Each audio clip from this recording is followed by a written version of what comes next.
Hi എല്ലാവർക്കും പുതിയ വീഡിയോയിലേക്ക് സ്വാഗതം. നമുക്കിന്ന് എളുപ്പത്തിൽ തയ്യാറാക്കാൻ പറ്റുന്ന ഒരു ബിരിയാണിയുടെ റെസിപ്പി ആയിട്ടാണ് വന്നേക്കണത്.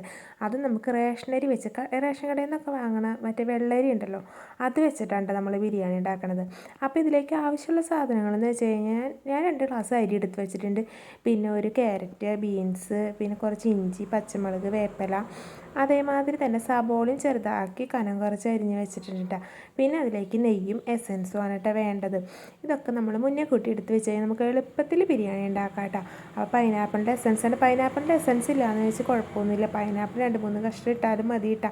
അപ്പോൾ നല്ലൊരു മണമായിരിക്കും. അതേമാതിരി തന്നെ നമ്മുടെ ഏലക്കായും കരയാമ്പൂവും പിന്നെ കറുകപ്പട്ടിയും അതും കൂടി വേണ്ട. അതൊക്കെയാണ് ബിരിയാണിയുടെ മെയിനായിട്ടുള്ളത്. നമ്മളപ്പോൾ കുക്കറിലാണ് കേട്ടോ ബിരിയാണി വെക്കാൻ പോണതെന്ന്.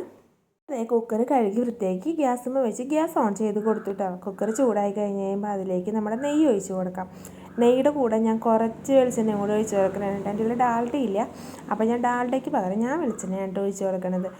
വെളിച്ചെണ്ണ ഒഴിച്ച് കൊടുത്താൽ രസം ഉണ്ടാവില്ല എന്നാണ് മുന്നേ പറയാറ്. പക്ഷേ എനിക്ക് വെളിച്ചെണ്ണ ഒഴിച്ചിട്ട് വലിയ രസക്കുറവും കാര്യങ്ങളൊന്നും ടേസ്റ്റ് കുറവൊന്നും എനിക്ക് തോന്നിയിട്ടില്ല കേട്ടോ. അത്യാവശ്യം നല്ല രസവും കാര്യങ്ങളൊക്കെ ഉണ്ട് കേട്ടോ. അപ്പോൾ അതേ ഞാൻ നെയ്യ് ഒഴിച്ച് കൊടുത്തു. അതിൻ്റെ കൂടെ തന്നെ കുറച്ചും കൂടി വെളിച്ചെണ്ണയും കൂടി ഞാൻ ഒഴിച്ച് കൊടുത്തു കേട്ടോ. അത് കഴിഞ്ഞിട്ടാണ് നമ്മൾ ബാക്കി കറുകപ്പട്ടിയും വേപ്പിലയും അതേമാതിരി തന്നെ കരയാമ്പൂവും ആദ്യം ഇട്ട് കൊടുത്തു. അതൊന്ന് മൂത്ത് വരണ സമയത്ത് നമ്മൾ ക്യാരറ്റും ബീൻസും കൂടി പിന്നെ 2 വെളുത്തുള്ളിയും കൂടി ഇട്ട് കൊടുത്തിട്ടുണ്ട് കേട്ടോ. ഇതെല്ലാം കൂടി ഒന്ന് മൂത്ത് ഇതിൻ്റെ കളറൊക്കെ മാറി വരണ വരെ ഇതൊന്ന് വേവിച്ചാൽ മതി കേട്ടോ. അത് കഴിഞ്ഞ് നമുക്ക് വിസിലടിപ്പിക്കാനുള്ളതാണ്. അപ്പോൾ നന്നായി വെന്ത് കിട്ടും കേട്ടോ. അപ്പോൾ ഇതൊന്ന് കളർ മാറണ വരെ ഒന്ന് വേവിച്ച് കഴിഞ്ഞിട്ട് ബാക്കിയുള്ള സാധനം കൂടി നമുക്ക് ഇട്ട് കൊടുക്കാം കേട്ടോ. അപ്പോൾ ഇതൊക്കെ കളറൊക്കെ മാറി ഏകദേശം റെഡി ആയിട്ട് വന്നിട്ടുണ്ട് കേട്ടോ. നമുക്ക് കറുകപ്പട്ടിയും അതേമാതിരി തന്നെ ബീൻസും ക്യാരറ്റും വേപ്പിലയും വെളുത്തുള്ളിയും എല്ലാം കൂടി സെറ്റായിട്ട് വന്നിട്ടുണ്ട്. ഇനി ഇതിലേക്ക് നമുക്ക് വെള്ളം ഒഴിച്ച് കൊടുക്കണം കേട്ടോ. വെള്ളം ഒഴിച്ച് കൊടുക്കണമെന്ന് വെച്ച് കഴിഞ്ഞാൽ 1 ഗ്ലാസ് അരിക്ക് 1.5 ഗ്ലാസ് വെള്ളം, അങ്ങനെയാണ് നമുക്ക് അളവ്. നമ്മളപ്പോൾ 2 ഗ്ലാസ് അരി എടുക്കുമ്പോൾ നമ്മൾ അതിനനുസരിച്ച് വെള്ളം ഒഴിച്ച് കൊടുക്കുക. 2 ഗ്ലാസ് അരി എന്ന് പറയുമ്പോൾ അപ്പോൾ നമുക്കൊരു 3 ഗ്ലാസ് വെള്ളം ഒഴിച്ച് നോക്കാം. ഞാൻ 3 ഗ്ലാസ് വെള്ളം അല്ലാണ്ട് ഞാൻ അതിൻ്റെ കൂടെ ഒരു പൊടിക്കും കൂടി വെള്ളം കൂട്ടി ഒഴിച്ചിട്ടുണ്ട് കേട്ടോ. ഞാനിത് ഫസ്റ്റത്തെ പ്രാവശ്യം വെച്ചപ്പോൾ കറക്റ്റ് 3 ഗ്ലാസ് വെള്ളം ഒഴിച്ച് കൊടുത്തു കഴിഞ്ഞപ്പോൾ നമുക്ക് അരി ഒന്നുകൂടി വെന്ത് കിട്ടാനുണ്ടായിരുന്നു കേട്ടോ. അപ്പോൾ ഞാനെന്ത് ഈ പ്രാവശ്യം ഒരു 3.5 ഗ്ലാസ് വെള്ളം ഒഴിച്ച് കൊടുത്തിട്ടുണ്ട് കേട്ടോ. അത് കഴിഞ്ഞിട്ട് ഇതിലേക്ക് ആവശ്യത്തിന് ഉപ്പിടാം. ഉപ്പിടുമ്പോൾ വെള്ളത്തിനേൽ മേലെ നിൽക്കണം കേട്ടോ ഉപ്പ്. എന്നാൽ മാത്രമാണ് നമുക്ക് അരിയിട്ട് വേവിച്ച് കഴിഞ്ഞ് കഴിയുമ്പോൾ ആ ഉപ്പൊക്കെ അരിയായിട്ട് സെറ്റായി കഴിഞ്ഞാൽ നമുക്ക് കറക്റ്റായിട്ട് ഉപ്പായിട്ട് കിട്ടുള്ളൂ. അല്ലാന്നുണ്ടെങ്കിൽ ഉപ്പ് കുറവായിരിക്കും കേട്ടോ. അപ്പോൾ വെള്ളം നന്നായി തിളച്ച് കഴിഞ്ഞ് കഴിയുമ്പോൾ നമ്മൾ അരി കഴുകി വെച്ചേക്കണം അരി അതിലേക്ക് ഇട്ട് കൊടുക്കാം. ഇട്ട് കൊടുത്ത് കഴിഞ്ഞിട്ട് നമുക്ക് കുറച്ച് എസൻസും കൂടി അതിൻ്റെ മുകളിലേക്ക് കൂടെ ഒഴിച്ച് കൊടുക്കണം. അത് കഴിഞ്ഞ് നമുക്കത് അടച്ച് വെച്ച് ഒരു 2-3 വിസിൽ, നമ്മുടെ അരിയുടെ വേവ് അനുസരിച്ച് വിസിൽ വേണം കേട്ടോ. ചിലപ്പോൾ നമ്മൾ പറയുക റേഷൻ അരി ആണെന്നുണ്ടെങ്കിൽ ഒരു വിസിൽ കഴിയുമ്പോൾ ഭയങ്കരമായിട്ട് വെന്ത് പോകുമെന്ന് പറയും. പക്ഷേ ഇപ്പം ഞാനിപ്പോൾ ഇടണ അരി ഒരു വിസിലൊന്നും വേവില്ല കേട്ടോ. 2-3 വിസിലടിക്കണം കേട്ടോ, എന്നാലേ വേവുള്ളൂ കേട്ടോ. അപ്പോൾ അങ്ങനെ ഒരു 3 വിസിലടിച്ച് കഴിഞ്ഞ് കഴിഞ്ഞിട്ട് വേണം നമ്മുടെ ബിരിയാണി റെഡി ആവാട്ടെ. അപ്പോൾ അടച്ച് വെച്ചു. ഇനി 3 വിസിലാവട്ടെ കേട്ടോ. അപ്പോൾ നമുക്ക് ആ സമയം കൊണ്ട് നമുക്കൊരു പാൻ അടുപ്പത്ത് വെച്ച്, പാനൊന്നല്ല കേട്ടോ, ചീനച്ചട്ടി അടുപ്പത്ത് വെച്ച് കഴിഞ്ഞിട്ട് അതിൽ കുറച്ച് നെയ്യ് ഒഴിച്ച് കൊടുക്കുക. അതിൻ്റെ കൂടെ ഞാൻ വീണ്ടും വെളിച്ചെണ്ണയും കൂടി ഒഴിച്ച് കൊടുക്കും കേട്ടോ. അത് കഴിഞ്ഞിട്ട് നമുക്ക് നമ്മുടെ കാഷ്നട്ടും മുന്തിരിയും കൂടി ഒന്ന് വറുത്തെടുക്കണം കേട്ടോ. അപ്പോൾ കാഷ്നട്ടും മുന്തിരിയും കൂടി വറുത്തെടുത്ത് ആ വെളിച്ചെണ്ണയിൽ തന്നെ നമുക്ക് സബോളയും കൂടി വാട്ടിയെടുക്കാം കേട്ടോ.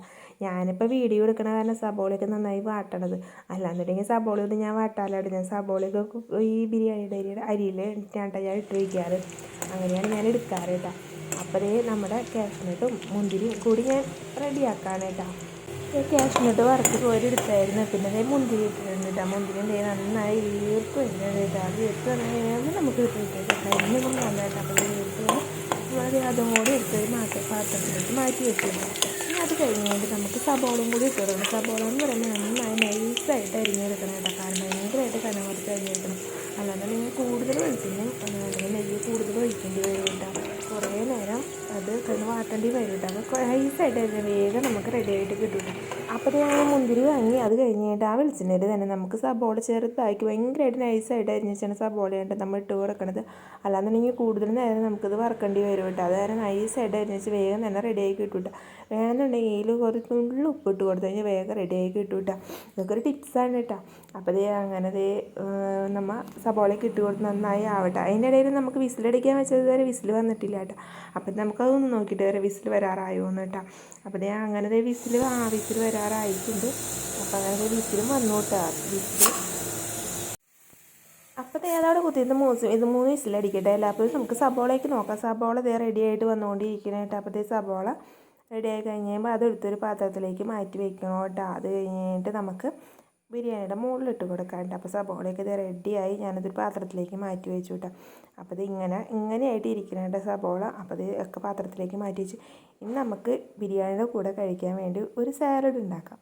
സാലഡിലേക്ക് നമുക്ക് സബോളയും അതേമാതിരി ഇഞ്ചി, വേപ്പില, പച്ചമുളകും കുറച്ച് ഉപ്പും കൂടി ഇട്ട് സാലഡ് ഉണ്ടാക്കി അതും റെഡിയാക്കി വെച്ചു കേട്ടോ. പിന്നെ നമുക്ക് ചിക്കൻ കറിയും കൂടി ഉണ്ടായിരുന്നു കേട്ടോ ബിരിയാണിയുടെ കൂടെ കഴിക്കാൻ.